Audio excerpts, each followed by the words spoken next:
23 सितंबर को Donald Trump ने संयुक्त राष्ट्र की आम सभा में एक लंबा भाषण दिया था। टाइम उनको दिया गया था 15 मिनट, लेकिन तकरीबन 1 घंटे तक बोलते रहे।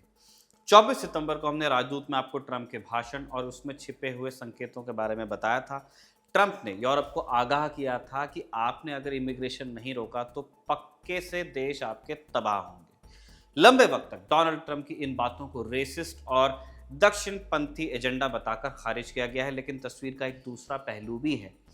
पश्चिम के विकसित देशों मसलन US, Germany, Britain, France, Italy, यहाँ तक कि नॉर्वे और स्वीडन तक में इमिग्रेशन अब एक ऐसा मुद्दा है जिससे कोई चाहकर भी मुंह नहीं मोड़ पा रहा है। ट्रंप और उनके जैसे दक्षिणपंथी नेताओं का स्टैंड पूरी तरह सही न सही, लेकिन क्लियर जरूर है। वो साफ कहते हैं कि सारी दिक्कत प्रवासियों के चलते हैं, बाहरी लोगों की वजह से दिक्कत है, सारे प्रवासी बुरे हैं और अब और प्रवासियों की जरूरत नहीं है। असहज है राजनीति का दूसरा छोर, वहां क्लैरिटी नहीं है, जहां पॉलिटिकल करेक्टनेस का महत्व अभी भी खत्म नहीं हुआ है। ब्रिटेन, कनाडा, ऑस्ट्रेलिया, इन देशों में सेंटर लेफ्ट पार्टियां समझ ही नहीं पा रही है कि इमिग्रेशन के मुद्दे पर कैसे अपने राजनीतिक मूल्यों को भी बचा लें और कैसे उस रियलिटी का भी सामना करें कि प्रवासियों के चलते रोजमर्रा की जिंदगी में जो बदलाव आए हैं उन्हें लेकर हर कोई उतना भी सहज नहीं जितना इन पार्टियों को लगता है। प्रवासियों से दिक्कत सिर्फ दक्षिणपंथियों को नहीं है, उन्हें भी है जो राइट लेफ्ट के पछड़े में पड़ना नहीं चाहते। यही वजह है कि अब ये सारी पार्टियां सिर धुन रही हैं कि हार्ड राइट का जो उभार हो रहा है उससे निपटा कैसे जाए। और हम ये आख्यान हवाई बातों पर रच नहीं रहे। ब्रिटेन का उदाहरण हमारे सामने, वहां 14 साल बाद लेबर पार्टी की सरकार बनी, प्रधानमंत्री बने सर केयर स्टारमर। पॉलिटिक्स इनकी क्या है? Left of centre. उन्होंने एक कार्ड लाने की बात की है। कैसा कार्ड? ऐसा कार्ड जिसके बगैर आप ब्रिटेन में कोई काम नहीं कर पाएंगे। पते की बात यह है कि इस स्कीम का टारगेट रोजगार नहीं है, ये एक एंटी इमिग्रेशन मेजर बताया जा रहा है। स्टारमर ने कहा है कि जो लोग वैध तरीके से हमारे देश में रह रहे हैं उन्हें ही ये कार्ड मिलेगा, वही नौकरी कर पाएंगे। अब ये कार्ड बने या ना बने, इसे लेकर ब्रिटेन में एक बड़ी इंटरेस्टिंग बहस चल रही है। लेबर पार्टी इसे अवैध प्रवास का इलाज बता रही है। कंजर्वेटिव जो मुख्य विपक्षी पार्टी है अब ये आलोचना कर रही है कि इससे प्रवास तो कहां बंद हो पाएगा, चुन्नू मुन्नू कदम है। और इस आग पर हाथ ताप रही है महज 5 सांसदों वाली यूके रिफॉर्म। वो लेबर और कंजर्वेटिव दोनों को नकली बता रहे हैं। नॉर्दर्न आयरलैंड वहां पे कुछ और ही चल रहा है। वहां लोग कह रहे हैं कि कंपलसरी अगर आपने किसी भी चीज को किया तो ना हम आईडी बनवाएंगे ना जेब में लेकर उसको चलेंगे। और जो इस सबसे बच गए हैं वो कह रहे हैं कि डेटा प्राइवेसी, डेटा सिक्योरिटी का क्या होगा। वैसी शिकायतें हैं जैसी एक वक्त आधार को लेकर हिंदुस्तान में जताई गई थी। इसीलिए आज के राजदूत में हम इसी फिनोमेना पर बात करेंगे कि अवैध प्रवास या इलीगल इमिग्रेशन पर ब्रिटेन में क्या बहस चल रही है और की स्टारमर का ये कार्ड क्या भारतीयों के लिए भी नई मुश्किल खड़ी कर सकता है। नमस्कार, स्वीकार कीजिए निखिल का आप खबर गांव का डेली इंटरनेशनल बुलेटिन राजदूत देख रहे हैं।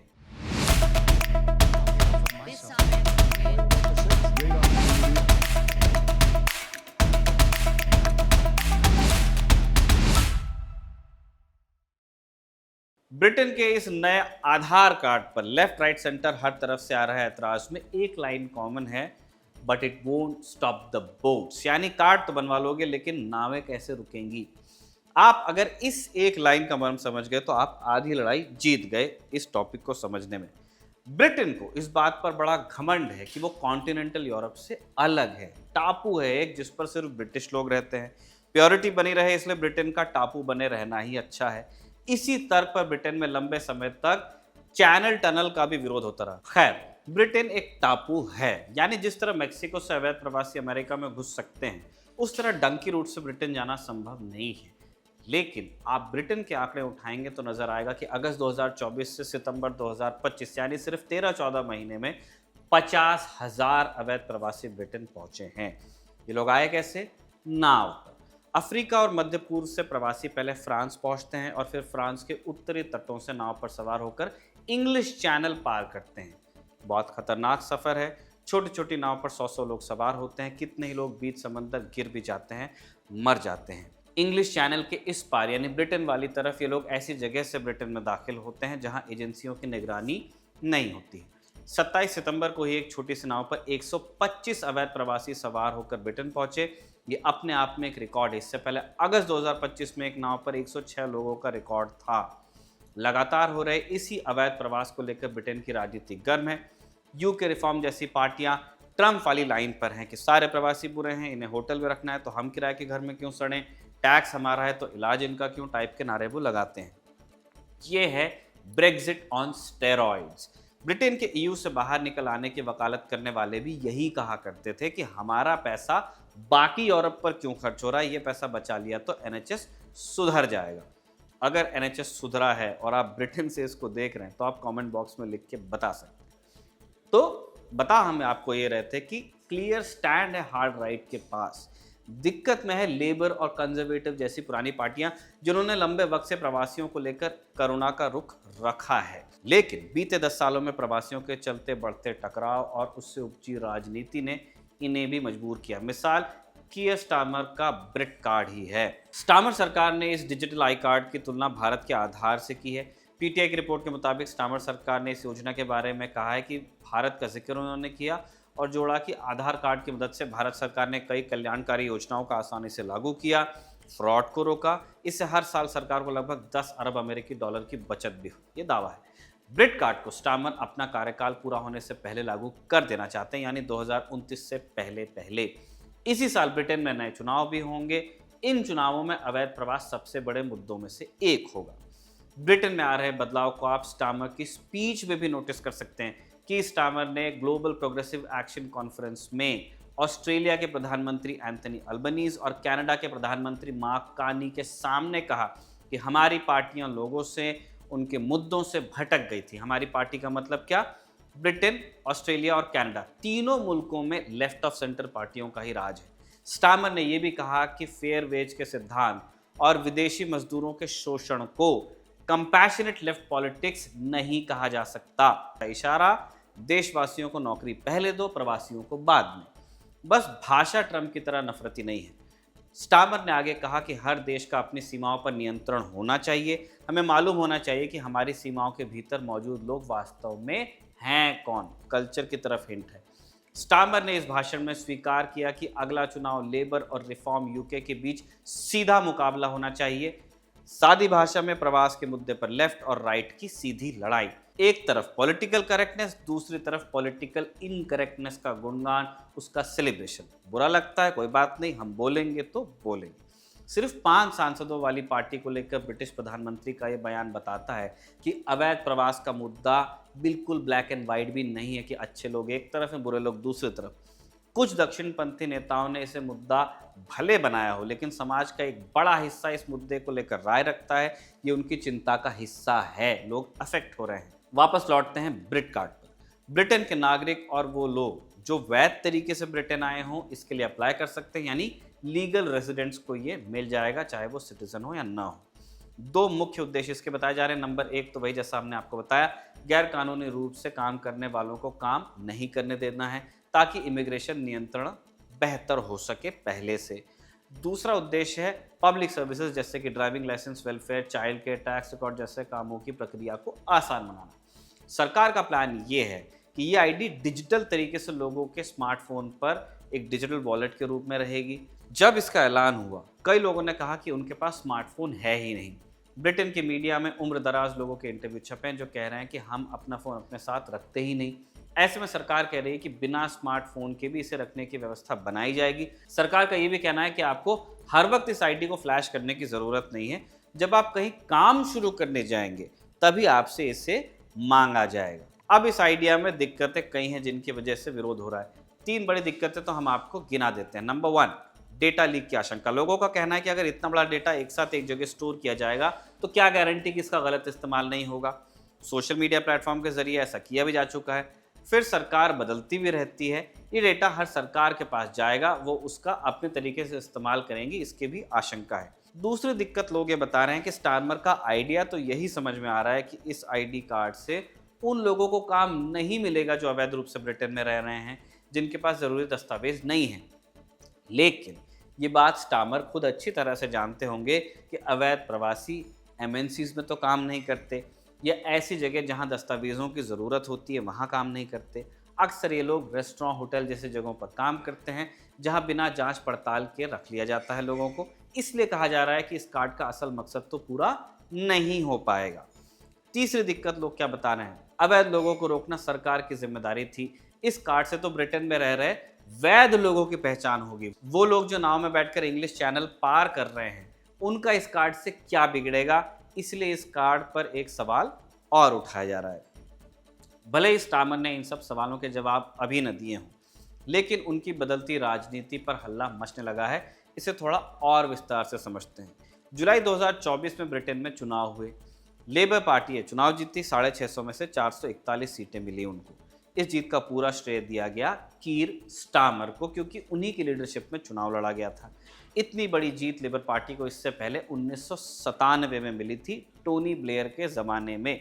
2024 वाले चुनाव में लेबर की जीत की सबसे बड़ी वजह एंटी इनकम्बेंसी बताई जाती है। फिर लोग कमज़ोर लीडरशिप का भी जिक्र करते हैं। ये बात सच है कि कंजर्वेटिव के सरकार में कमज़ोर लीडरशिप तो रही थी। कई प्रधानमंत्री आते थे जाते थे। बोरिस जॉनसन से सिलसिला शुरू हुआ, ऋषि सुनक पर जाकर रुका। लेकिन इन सब के अलावा एक और मुद्दा था जिस पर कंजर्वेटिव्स ने दांव लगाया। ये मुद्दा था इमिग्रेशन। 24 के चुनाव की बागडोर अपनी पार्टी की तरफ से ऋषि सुनक ने संभाली। उन्होंने चुनाव में स्टॉप द बोट का नारा लिया। खुद इमिग्रेंट हैं, स्टॉप द बोट बोल रहे हैं। जहां भी जाते इमिग्रेशन पर बात करते, लोगों को कन्विंस करने की कोशिश करते कि बाहर से आए लोगों की वजह से बदहाली बढ़ रही है, आपकी नौकरियां वो खा रहे हैं। मागा के काफ़ी करीब था। सुनक ये भी कहते थे कि अगर हम फिर से सरकार में आए तो मजबूत इमिग्रेशन पॉलिसी बनेगी, वेरी सिमिलर टू ट्रंप। जब सुनक खुद भी प्रधानमंत्री थे तब भी इलीगल इमिग्रेशन को ख़त्म करने के लिए उन्होंने कई फैसले लिए थे। जैसे वो रवांडा प्लान लेकर आए थे, लेकिन पूरी तरह से लागू नहीं हो सका कि जो अवैध प्रवासी उनको रवांडा में बसाएंगे। इसके उलट लेबर पार्टी ने सुनक की नीतियों का विरोध किया। चुनाव में इमिग्रेशन के मुद्दे पर भी संतुलित रुख अपनाया। लेकिन आज जब कीर स्टामर को प्रधानमंत्री का पद संभाले 1 साल से ज़्यादा हो गए हैं, 50,000 लोग आ गए हैं लीगल तरीके से, तो उनको रुख बदलना पड़ रहा है। वो कह रहे हैं कि वामपंथ का मतलब ये नहीं कि हम लोगों की सुने ही नहीं। आज ब्रिटेन में अवैध रूप से काम करना आसान हुआ है, हमें सही तरीकों से अपनी सीमाएं सुरक्षित करनी पड़ेगी। स्टामर का ये रुख नया है, आमतौर पर लेबर की राजनीति से काफ़ी हटकर है। पर इस बदलते रुख की वजह क्या है? 2 बड़ी वजह आपको समझ में आती हैं। नंबर 1, ब्रिटेन की राजनीति ही बदल रही है, जिसकी तरफ हमने इस वीडियो की शुरुआत में हिंट किया था। पिछले कुछ महीनों के आप पोल्स देखिए, नाइजेल फराज की रिफॉर्म पार्टी आगे नजर आ रही है। ब्रिटेन में रिफॉर्म पार्टी को एक पॉपुलिस्ट पार्टी माना जाता है। पार्टी इमिग्रेशन के खिलाफ है, साथ ही टैक्स से लेकर जलवायु परिवर्तन से जुड़े मुद्दों पर भी पार्टी के मत वैसे ही हैं जैसे दुनिया जहान की दूसरी हार्ड राइट पार्टीज के। भले ही फराज की पार्टी के पास संसद में महज 5 सीटें हैं, पर 2024 वाले चुनाव में उनकी पार्टी का वोट परसेंटेज 14.3% रहा था।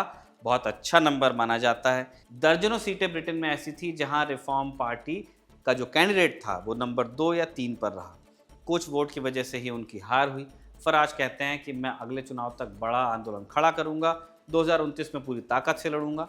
फिलहाल पोल्स उनके ही हाथ में है, यानी फराज की पार्टी मजबूत हो रही है और ये लेबर के लिए खतरा है, कंजर्वेटिव के लिए भी, क्योंकि उन्हीं की पॉलिटिक्स को पहले खाएंगे। फराज खुलेआम अवैध प्रवासियों को गिरफ्तार करने की वकालत करते हैं, कहते हैं कि हमें अब कम वर्क परमिट निकालने चाहिए। हम हर साल ज़रूरत से ज़्यादा वर्क परमिट निकाल रहे हैं, जिससे दिक्कत हो रही है। अब आते हैं इंडिया वाले एंगल पर।